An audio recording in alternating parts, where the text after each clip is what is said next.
All right, hello and welcome to another episode. Today we're going to talk about the idea of accommodation and what does it mean to accommodate OCD, what's appropriate accommodation, and really just my thoughts on accommodation altogether. From it comes from a personal perspective to work and family and all of that. So, for those of you that don't know me, my name is Matt Codde, and I'm a licensed clinical social worker and the founder of Restored Minds. If you are looking for help on your journey to recovery from OCD and anxiety, I would really encourage you to check out the links in the notes, or you can head over to Restored Minds. We have some great resources to help you get started. Also, if you enjoy the show and you benefit from it, please help us out by liking, subscribing, and leaving a nice review on iTunes and Spotify. So let's go ahead and dive into the idea of accommodation.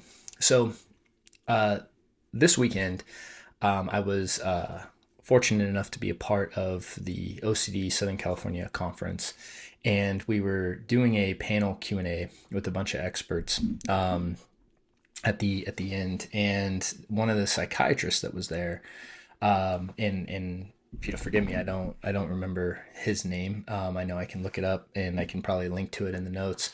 But he answered a question on accommodation, and I just was overhearing the whole conversation, and I just thought it was so profound that, I just thought he summarized so well my views on accommodation, and he just said it very eloquently and articulately, and I just was like, I need to share that.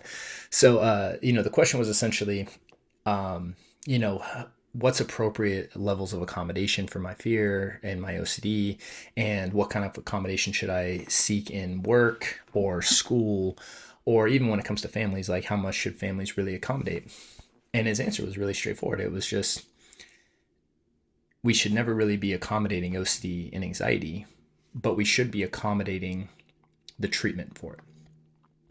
And it's so simple, and it's like so obvious, and it's just so true.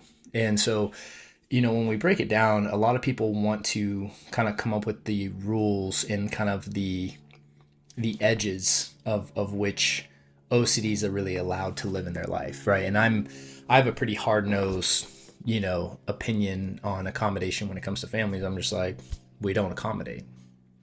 There's zero accommodation, right? The reason is because it's kind of like if you give a mouse a cookie kind of thing. If we give OCD an inch, it'll take a mile. If you give a mouse a cookie once, it's going to want a glass of milk kind of thing. It doesn't end. And we have to have kind of a zero tolerance policy when it comes to what we're going to allow fear to have a grip on and really rule in our life. And when it comes to OCD and anxiety, a lot of us want to have these rules in place, and we view it as a thing where we want to we justify and allow it to have this presence and really foothold in our life, and then we accommodate that. And that's where I think most people go wrong, and I think that's where the issue is that we really don't want to have any accommodation to the fear itself, to the OCD and anxiety itself, because if we do, it's not going to get better. We want to address it, and we want to beat it. We want to overcome it.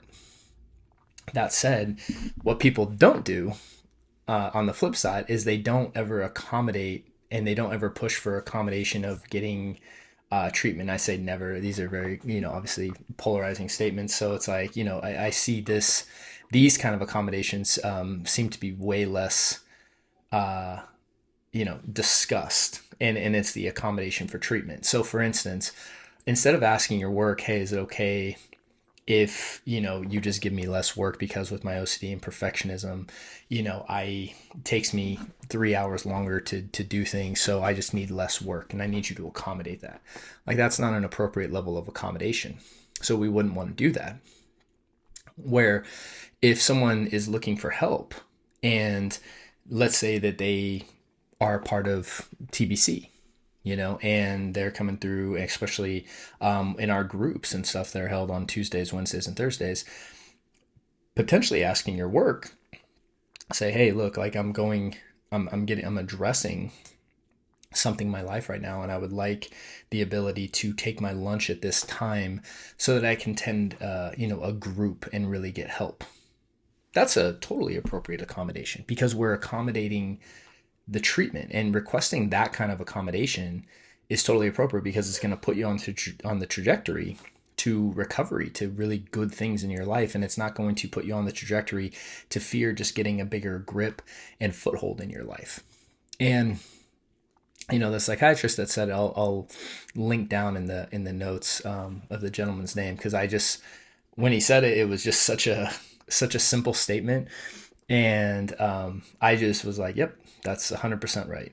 Because we don't ever want to accommodate the fear. We want to accommodate the treatment or the intervention. So, and this is where a lot of people, I see them make all sorts of excuses of why they can't accommodate the treatment. Well, I got to work.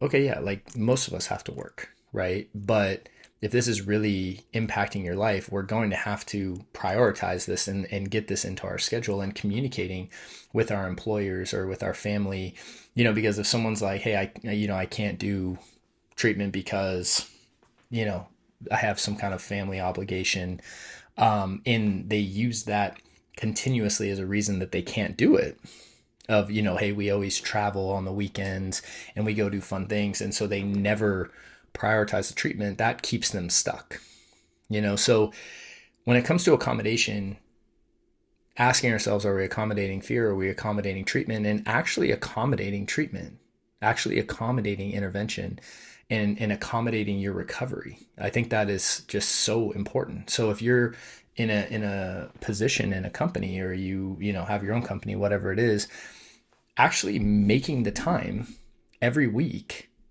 or whatever your path is, taking time off even to get better, that's an appropriate accommodation, because you're moving your life in the direction you really want in the long term.